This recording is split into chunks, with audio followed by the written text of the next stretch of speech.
आणि आखाती भागात आखाती देशात जे आता युद्ध भडकलंय त्यामुळं गॅस आणि फर्टिलायझर सगळ्याच्याच किमती भडकणार आहेत.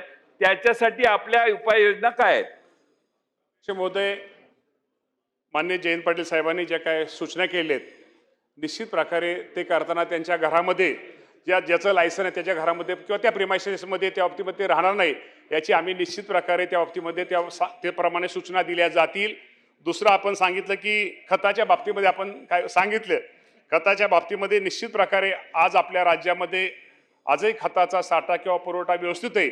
अजूनही त्या बाबतीमध्ये आज जर राज्यस्तराचा जर विचार केला तर साधारणतः 31,31,35,000 मेट्रिक टनाचे आपल्याला मंजूर आपल्या आवरटन आहे आणि प्रत्यक्ष उपलब्ध साठा हा 39,79,000 आहे. त्यामुळे आपल्याकडे शिल्लक साठा खताच्या बाबतीमध्ये आहे.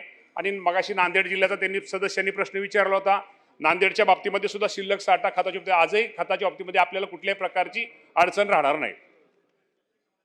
अध्यक्ष महोदय, मंत्री महोदयांनी उत्तरात सांगितलंय की 266 रुपये युरियाची किंमत आहे आणि 325 रुपये घेतले जातात, तर होय असं उत्तर दिलंय. मग ह्याच्यावर कारवाई काय होणार? आणि अध्यक्ष महोदय, युरिया घेत असताना युरिया बरोबर लिंकिंग केलं जातं आणि शेतकऱ्याबरोबर दुकानदार देखील पिळवणूक होती आहे. तर या लिंकिंगच्या संदर्भात मंत्री महोदय कडक प्रत्येक वेळी बैठक पण घेतली आपण, परंतु निर्णय काय होत नाही. मात्र खत घेताना लिंकिंग घेतल्याशिवाय 2,000चं युरिया मिळत नाही.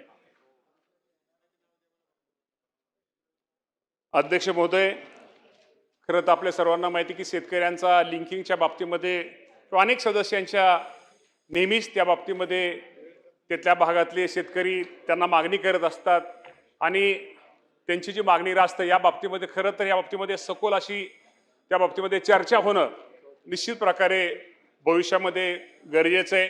या बाबतीमध्ये अनेक सदस्यांनी आपल्या सर्वांना माहिती आहे की अनेक सदस्यांनी या बाबतीमध्ये तक्रारी केल्या आहेत. आज त्यांनी अभिजित पाटील यांनी तक्रार मांडली. यामध्ये खरंच ती तक्रार ही रास्त आहे. या बाबतीमध्ये जे सदस्य या बाबतीमध्ये त्या सदस्यांची सर्व सदस्यांची या बाबतीमध्ये सर्वांना एकत्र त्या सगळ्यांची कमिटी किंवा त्यांची एक बैठक ही निश्चित प्रकारे लावली जाईल. संपलेला आहे.